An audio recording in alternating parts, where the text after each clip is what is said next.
So, Brian and I, for a long time, were known as the Final Fantasy XIV is dying guys. Sometime in our first kind of 1,000 posts, Brian put up a video that kind of stated a little bit why Brian and I felt that the community at the time was really struggling with critique, because you would have people that were having an absolute blast in the game, a lot of new faces coming in at the time, a lot of new faces now, but you had a series of choices going on with the game where we couldn't see far enough into the future.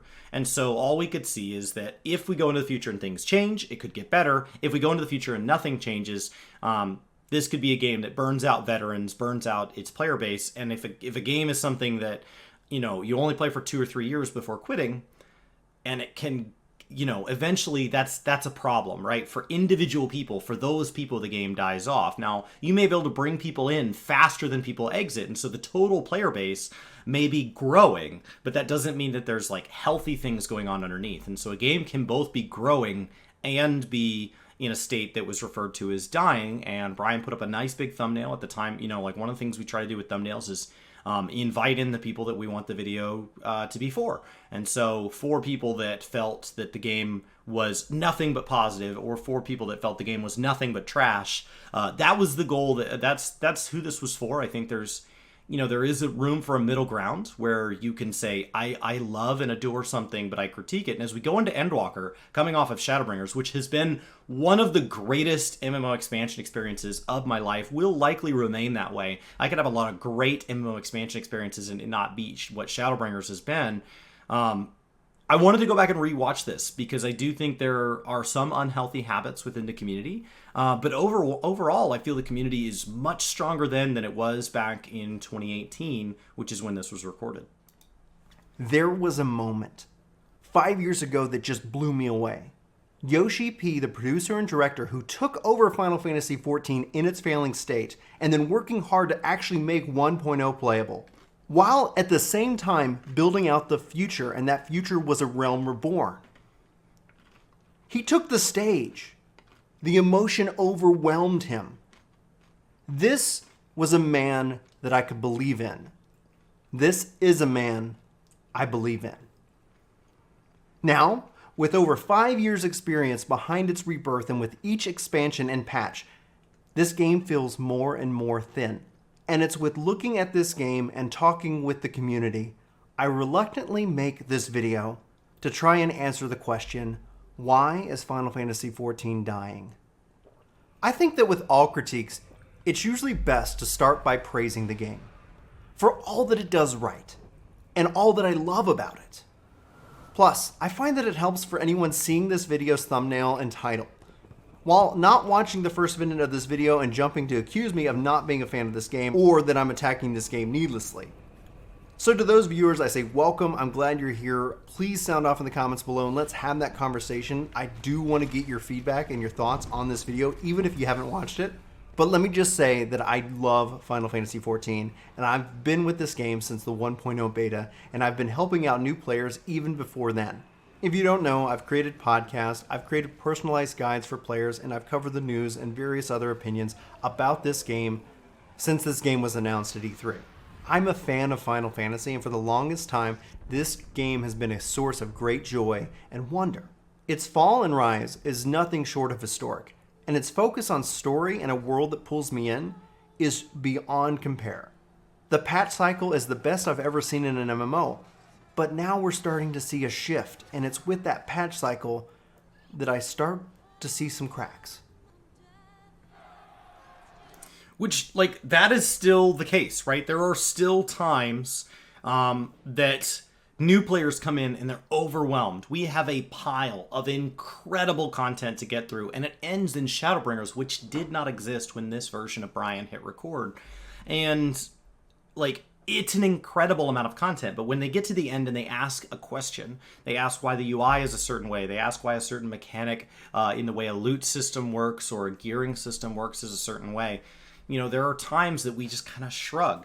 And a lot of these are areas that, when we say that A Realm Reborn is the weakest of the expansions being hard as a new player experience, while there are people who like A Realm Reborn more than Stormblood, A Realm Reborn is a lot to ask of a new player. And then when there are people that jump to say that that could not possibly be true, that they adore ARR, I will tell you that Yoshi P admits that ARR is not what he wishes it could be, that it has not aged into something that matches the quality that they can put out in new content today. And they have talked about addressing things like Cape Westwind, Praetorium, Castrum Meridium, the amount of MSQ.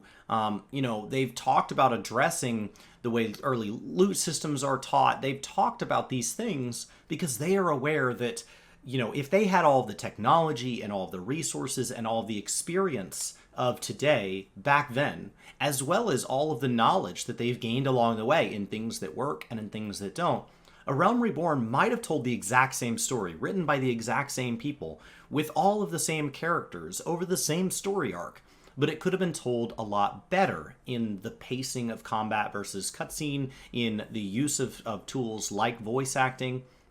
They could have done a better job if they had had 7 to 8 years more experience, which I would hope is always true. I would hope that if any of you that have been in a job for 5 or more years are better at that job today, more knowledgeable, more aware of all the context around the choices you make and how it affects the jobs around you today than when you started. I would hope you're gaining knowledge there. So to say that they can make a better game now, I don't think isn't like some big, hateful, mean, inflammatory statement. I would hope that's true of every game. As a matter of fact, that's a huge point of frustration when you're watching a game dev put out content that you feel is substantially worse than where they were in some time in the past. I've tried to weigh and measure my disappointment in Stormblood and ask myself some critical questions, like am I just burnt out of the game right now? This is perfectly acceptable and natural when you play a game for so long. But when I look at it, I just haven't found the interest in logging in and capping out my tomes, running dailies, and it all boils down to the main disappointment that I feel. I've done all of this before, and I've been doing it for the last 5 years. And while each patch of Stormblood has added new content and new quality of life adjustments and more, I just keep on waiting and hoping for more. Looking for some reason that really pulls me in and holds my attention. This, for all that Stormblood as an expansion did to improve the game, has only met with what I would call as a carbon copy of Heavensward. And with that copy, content being removed from the game. We went from 3 jobs to 2 jobs. We didn't even get another race. And that's actually not the core of my complaint, but when I start to compare the 2 games, Stormblood just feels visibly weaker. When I look at Stormblood and where we I don't remember the timeline of when this released versus when Blue Mage kind of developed into what it is today. Obviously, it was substantially before, because when it was first released, it was not allowed to the level cap it is now. Remember that Stormblood introduced new stuff. So Stormblood gave us a second deep dungeon. Stormblood moved us into Eureka, which was a substantial move forward in relic technology, as far as like how mechanically what they can do on the servers.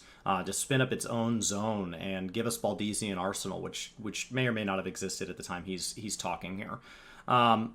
Blue Mage became a job that really, in my mind, did not become a bright and shining thing until A, it was level 70, and B, we started to see people taking it into Omega, see people using it for relic grind type attempts. That's really where it started to show what I think it was meant to be on day one. But what's odd is they said on day one, we have all the skills planned up to level 70, but we're only going to give you this first chapter. And so we were forced to make a decision about whether or not we liked content on inherently partial information. Meanwhile, like if we said, hey, I think that this should be different, or I think that should be different, the devs could have been like, oh, well, that's already coming. Like, I don't have to change anything to do what you're asking. But they couldn't tell us because that was kind of waiting to be dropped on us as future surprises.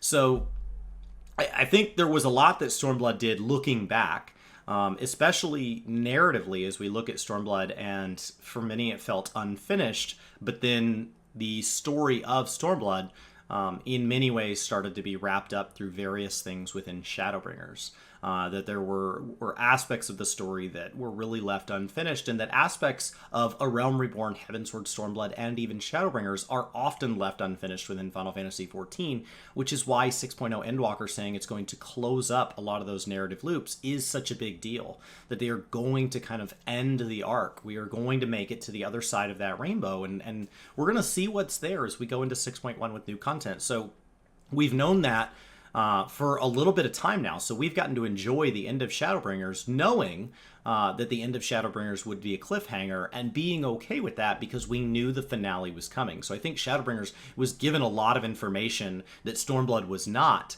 That's made it easier to deal with emotionally being in the same spot. We have seen the number of dungeons slowly drop. We have seen the amount of races and classes as a combined element added each expansion drop. We have seen the amount of content added to the game, and then we've seen the difficulty of that content. In my opinion, the dungeons now are easier on day one than they have ever been.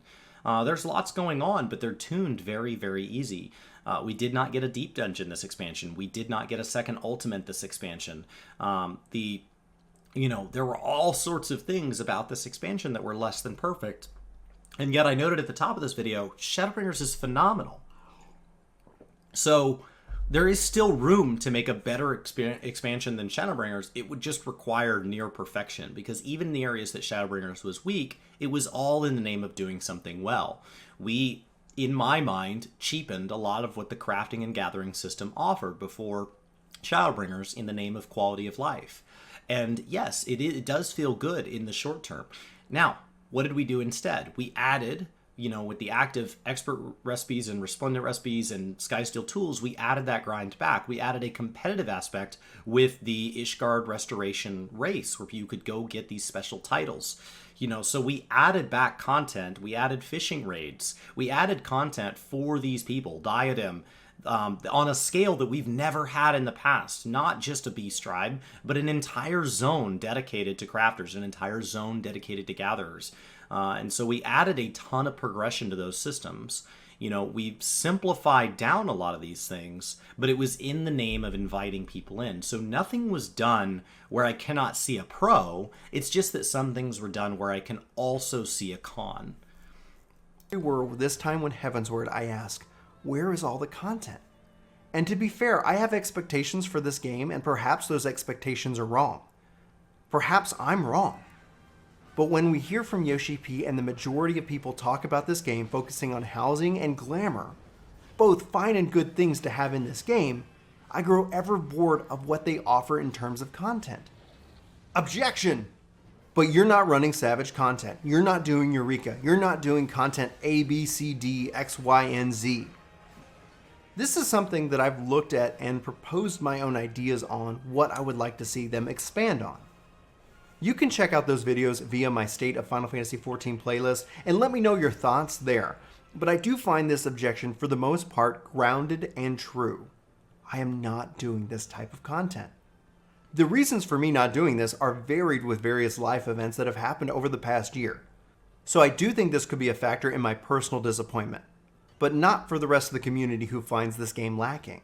I do want to say, yeah, I think there are Savage and Ultimate Raiders that have been disappointed with the amount of content available as we round out the end of Shadowbringers. Losing the second Ultimate, with the state of Diamond EX and the 4 remaining Savages, there are a number of people that, until this round of let's go back and get Necromancer titles, let's go back and clear UCOB with new people, I think for a lot of these people, it was just rinse, repeat, rinse, repeat, rinse, repeat.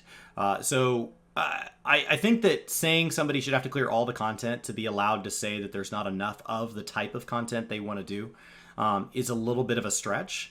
But I would be aware that this game is not designed around any one person. And so when they put new content in the game, sometimes what happens is people feel like, well, they put in Ishgard Restoration and that's why we didn't get a second Ultimate. And of course, all of this is in the context that many of us have realized that when we talk about the events that have delayed games through 2020 and into 2021, we have some context. And so one of the things is that when Final Fantasy does something that we wish it could be more, and while we may enjoy it, we want more of it. Or in some cases, there are people just literally disappointed with aspects of it. Maybe they don't like the Bosja system as much as the Eureka system. When we see people make these sorts of claims, it's all in the context of, would you be happier with someone else? Would you be happier in a different game? Because one of the previous criticisms that was leveraged against people, that said things like this back in 2018 and 2019 was, then go play something else. And sometimes it was said a little hatefully. Sometimes it was said in a much more, it's time to take a break. It's no big deal. We'll be here when you get back. And so there were different ways to say it, but it was being said nonetheless. The difference is this time around is if you were to be let down by Final Fantasy XIV Shadowbringers, there isn't that many other places to go, because just about every other game is experiencing huge content droughts or delays.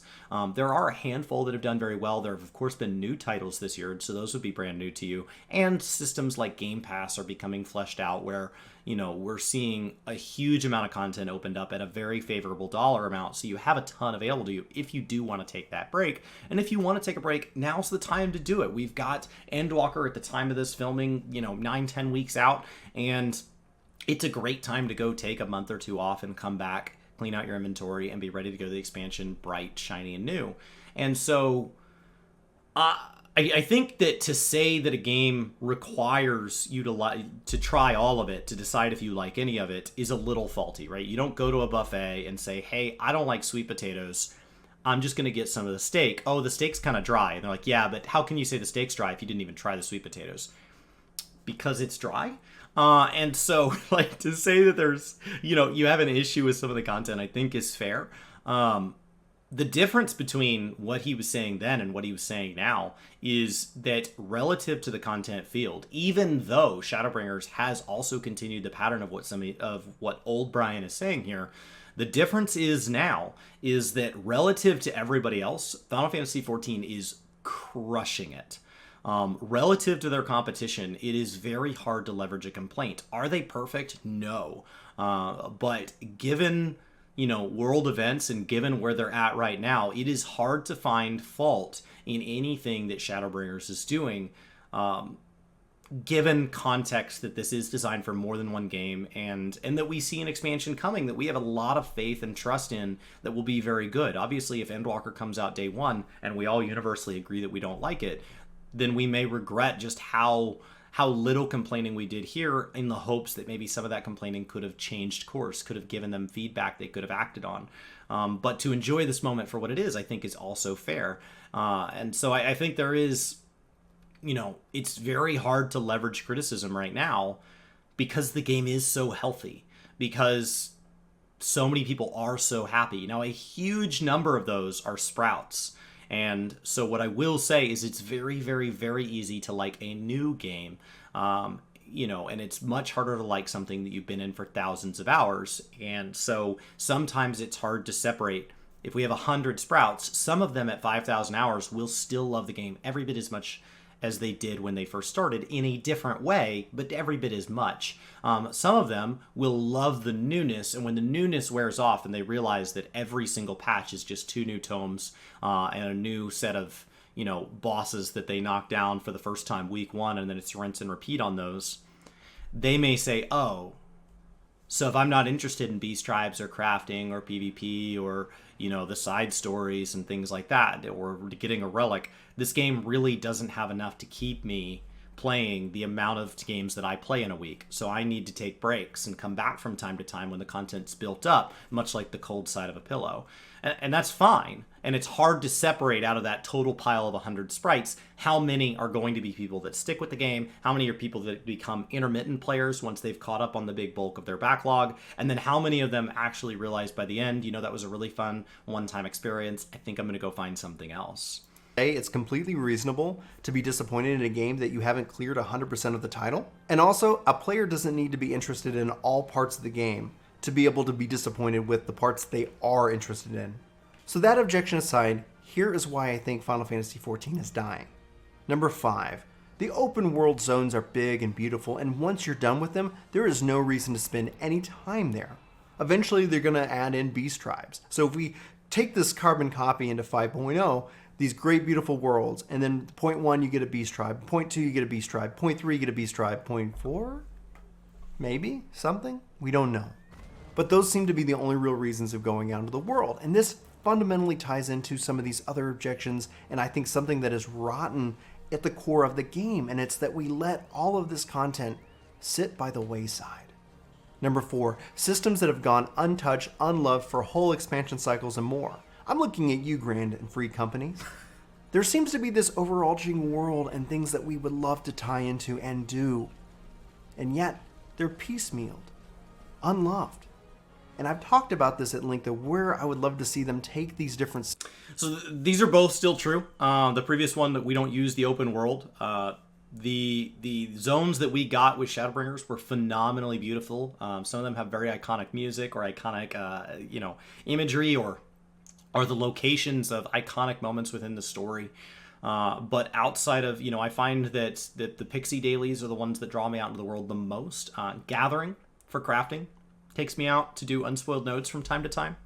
But when I'm out there, I'm often alone in the zone, or I see one person doing a fate by themselves. Early in the expansion, we added bicolored gemstones. Previous Brian was not aware of that. And Brian and I praised that system as a reason to go out and enjoy the zones. But Shadowbringers, while it is better than Stormblood at using the open world, still leaves more room. And that's why Mr. Happy in a recent interview actually asked Yoshi P, hey, could we work towards something like the critical engagement system of Boccia in zones so that there was a reason to farm these fates a little bit longer? Could we find ways to leverage that more? The open world is something that's not used, and bicolored gemstones are going to yet be another thing, like what Brian is saying, where systems are either fragmented, where the bicolored gemstones of Shadowbringers are not going to help us in Endwalker, most likely. We don't know yet. But also, what happens when a system gets replaced with something else entirely, where squadrons gave way to trusts. And so there are systems that just fall by the wayside, where your Chocobo companion, somebody gets into that and then says, okay, what do I do at the end? Oh, it just kind of dies off. And there are times where we just let old systems die to make way for something new. And that is a little disappointing for anybody that really enjoyed those old systems, or for new players that discover them and fall rapidly in love with them. When I first reacted to Quasi's video, and he was just dumping out passionate love for the game, and I was coming at it very cold and logical, one of the things that he said he loved about the game was the interaction with the weather system. And my counterpoint was not, you shouldn't love the weather system. I adore it. I just want to give you the heads up that if you're saying what's best about Final Fantasy XIV is the weather system, which is not the level of statement he made, that's a system that gets less and less useful as the expansions go on. The sightseeing points don't take weather anymore. These various things, the weather gets more and more to be just a cosmetic thing, and less of something that drives game mechanics. I don't know if that's better or worse, but if you're liking the weather system, it's something you're going to see less and less of. Same with Grand Companies. If you don't like Grand Companies, great news. They don't really get continuously supported. But for anybody that adores the Grand Company system, they have been waiting for another reason and another set of hoops to jump through to rank up for quite a long time. Systems, giving them updates, updating the hunts, updating all of these things. Number 3, the companion app. This tells me that either something is broken in the code or something is broken in the company. It feels like a massive cash grab, not in tune with the day-and-day players of this game. In the end, it feels wrong, and I hope they fix it, but for the most part, it was a huge letdown. Number 2, the theme park that this game tries to be is all walled off from one another. Each attraction feeds into the only one type of progression system that we have, and while it has introduced other progression systems, they are walled off and separate. A player once hitting all jobs at cap has no reason for XP and no reason to run a roulette and no reason to care. So why build these type of static systems in 2018? And finally, number 1. The single-minded progression system at its core is one of the great issues I have ultimately landed on while playing this game. Tying into the walled-off theme park approach, content is created and abandoned quickly and with prejudice, because it offers no true reward to one system or another. This is where we need Square Enix to take risks and allow this kind of idea to expand. If I as a player want to do X, it should ultimately feed in together, whether it's a currency type exchange system or something bigger and broader. I have good news for you, Brian. I think Shadowbringers made a huge set of strides towards this. The relic system alone is a great example of what he's talking about, where there are people that need to run roulettes, there are people that need to run specific instances to get through the MSQ, and there are people that need to, or through a raid series or something like that, and there are people that need to run specific instances specifically for either Wondrous Tales or their relic, etc. And so what that does is that allows people with multiple mindsets to all be tossed into something where they might be gaining experience, they might not. The ability to gain experience on an alt job in Bosja while working on your relic, or in those instanced, the raids and things like that for those steps, is phenomenal. The fact that our relic system allowed people to goof around on Blue Mage while progressing basically something that says spend a lot of time in the game. It doesn't mean be good at your main job. It just means be logged in. I think is phenomenal. I think Shadowbringers made a huge set of strides towards doing this without making everything a mandatory retention step, which is actually where you risk going by doing this. World of Warcraft has tried to tie these various walled gardens to each other in this theme park, but what that ends up being is you go to the theme park to ride the rides, and you have to do the haunted houses. You don't like haunted houses, but they weren't really asking. You have to do all of it, or your ability to ride rides suffers. And so I think without moving in that direction, Final Fantasy has begun striking a relatively nice balance, with people feeling like nothing is mandatory, but anything I want to do helps me out.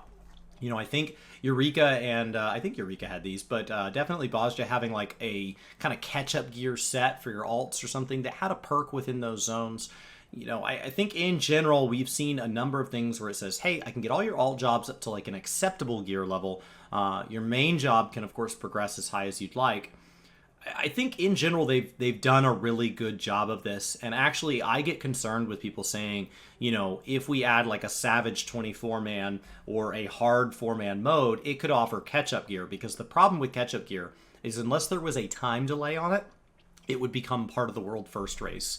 It would become part of the progressive, I want to be the best possible group. It would become mandatory for them because in the early weeks, it would be gear that could drop that is technically better in the slots that it drops for. And so, it being a full patch cycle behind or something like that would be what I'd want to see if they add more loot to the game. Why are poetics only used for anything level 60 and below? Why isn't there some small currency conversion so that they have value to my overall enjoyment of the game as a whole? It doesn't slow me down, it just converts that type of progression. Why can't I run dungeons and advance in Eureka? It doesn't need to be as advanced as Eureka. Eureka could be the most obviously optimal way of doing it.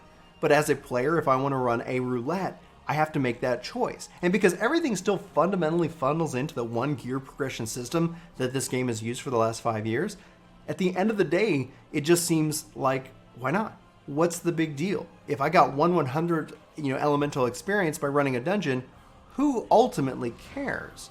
I'm not running that dungeon to outpace somebody in Eureka, but I shouldn't have to make that choice and that sacrifice to what works for my time schedule.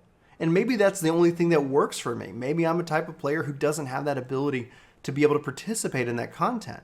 You don't have to reward me greatly, but just some small progression to break down the walls between these attractions. Eureka feeds into the gear progression. Heaven on High feeds into the gear progression. Dungeons feed into the gear progression, but they all don't feed into one another. And I think that ultimately is a core issue. Now, I want to see more things expand with progression, but we're going to get into that in other videos because I've been working on ideas of ways that the system could progress in meaningful and interesting ways that aren't game-breaking or require a lot of time and investment. And as a quick preview, just give progression systems that have no impact on battle. Reduce sprint cooldown, reduce teleport costs per Aetherite, per every level that you gain maybe. I don't know, that's just one simple idea. I think this game could be great and should be great. Now, I've offered my own ideas for solutions to these problems, and if you haven't been following along in those videos, in summary, it's about making XP worth something at level cap. It's about allowing players to make progress in the game by playing the content they want and have the ability to participate in. And it's about allowing dynamic difficulty on past content so that players can challenge it at the current level cap with... So, here we are, about a little over 3 years later, and Experience is not something that is worth something, but you can put experience on all jobs while progressing your main now. Making content relevant. We have had a community push towards bringing back relevant content. Seeing people do Palace of the Dead grinds, seeing people do UCOB, seeing all these things at a scale that is way above what was done in the past. Making dynamic difficulty, such as the Unreal system. So these being his three kind of core thesis points to get to here, I have great news for past Brian. Weekly modifiers and more, thus keeping the pool of content that is always current, can be challenging, right at your fingertips. So you're not necessarily bored of running the same 2 dungeons over and over and over again. Nobody's going to enjoy that. No one will enjoy that 5 years in. It's just impossible. In short, the development team needs to be able to create dynamic content that allows players to enjoy themselves and can focus in on making new content that we want more than the old. I don't want them spending a lot of time revitalizing old content and fights that we've done, but allow the system to expand. The old content right now is created and ignored, and we are just left with very small updates which we consume until we're bored and we want more. So in the end, all of this boils down to a few conflicting ideas. One, Yoshi P and the team are working on something big for 5.0 or sooner, and this is my personal hope. This is the thing that I'm most afraid of, though, because I am setting up expectations that might never be delivered on. What could it be? I think personally I would love to see a new Calamity. From a lore and story perspective, it makes sense to the overall arching story of this game. It gives them the ability to really kind of go into the core root of the systems, finish cleaning up any 1.0 code, and more. But are they doing that? Do they have the ability to do that with the team and everything they've got? I don't know. And thus this expectation or this hope that they're working on something big might not prove to be true. And then in the end, I'm going to be left utterly disappointed and maybe a little disenfranchised. Or the development team is struggling and things are taking way longer than they used to. This kind of makes sense. It feels like that's what Yoshi P is saying in various interviews. While at the end of the day, that means, what is the problem? Is it the engine? Is it the process? Is it the players? Is it the net code? Is it the servers? These are problems that can be solved, and I wish Yoshi P might clue us in to his plan. He needs to share his vision for where... So I think it's a little both of what he's saying here, right?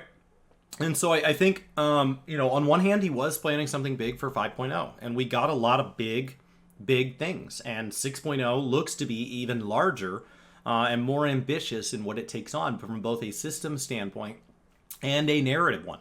And so I think Endwalker looks to be even bolder. On the other hand, we have seen the fact that they cannot scale up servers. Some of that is due to silicon shortages, but some of it is also just due to the code of the game. They talk about how old some of the hardware is and how out of date it is that the EU servers are running on. It's also just an issue of we're not operating at what peak performance is right now, and so we're not only trying to scale up, but it's time to upgrade.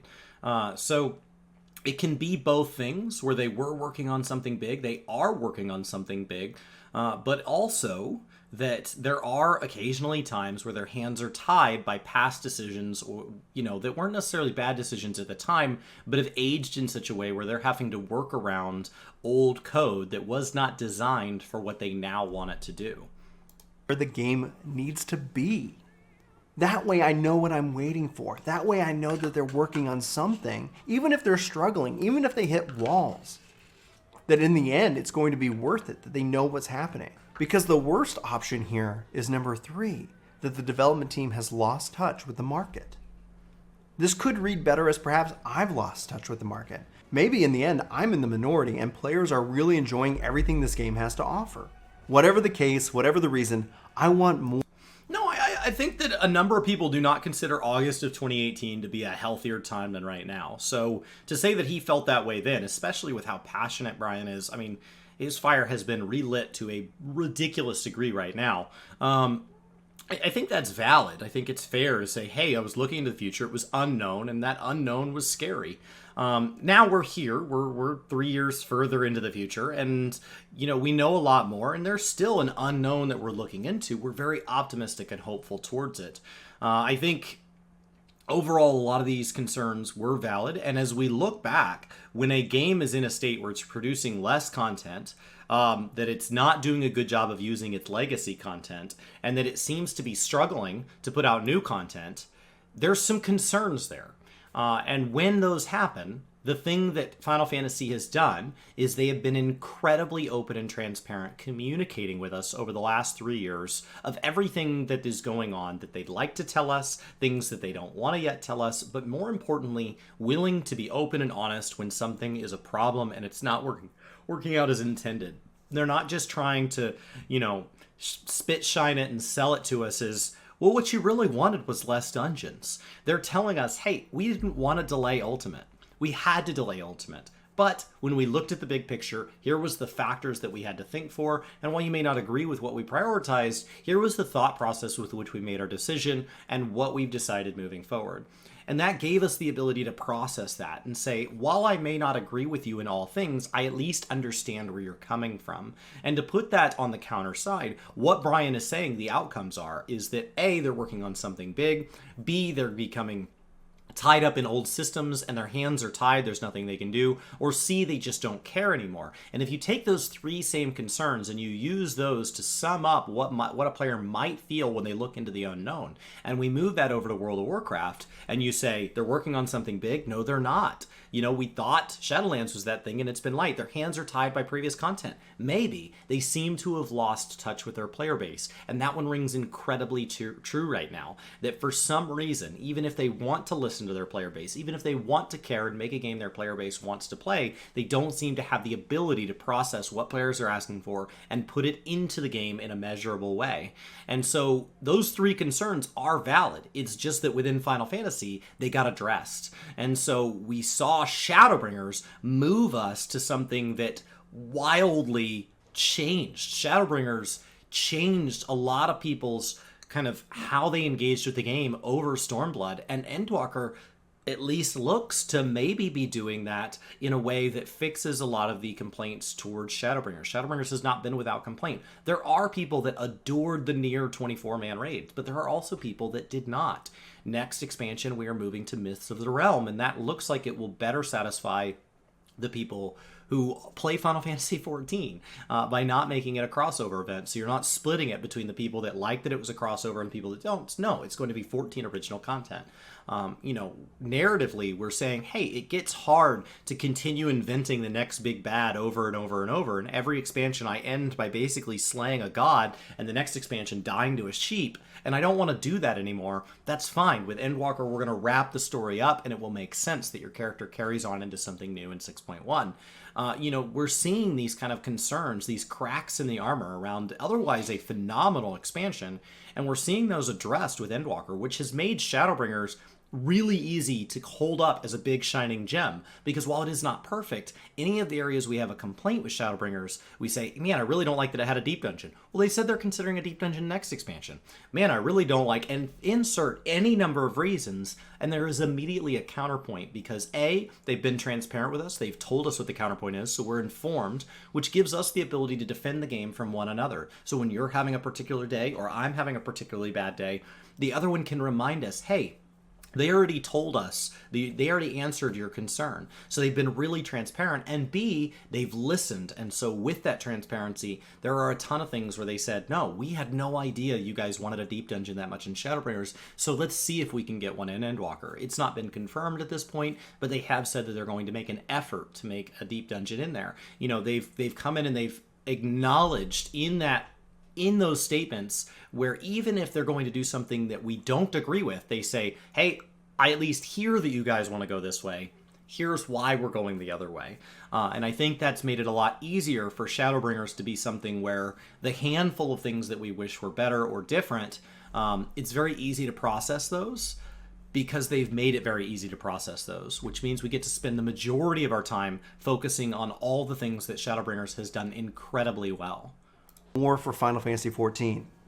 I worry that I'm putting too many expectations on the next expansion, and that isn't fair for the developers or for the community.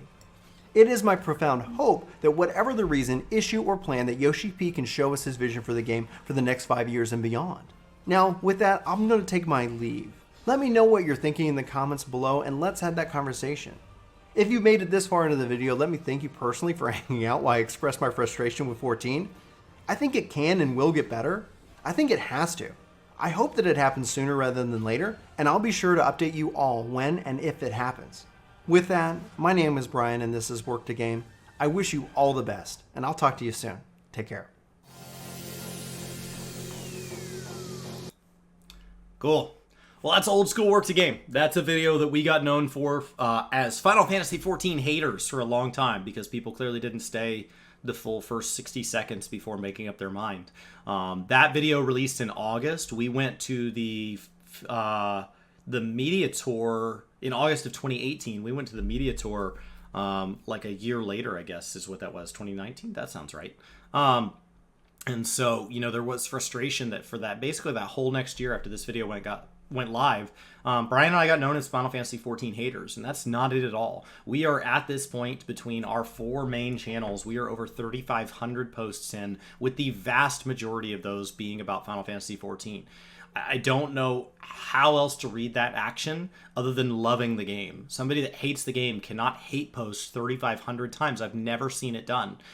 It is a passion for this community. It is a passion for this game. That passion is not without critique. That passion is not without weekdays or times that I wish something had worked out differently, or that I am looking out at the future and realizing that there is more than one future and hoping for one more than another.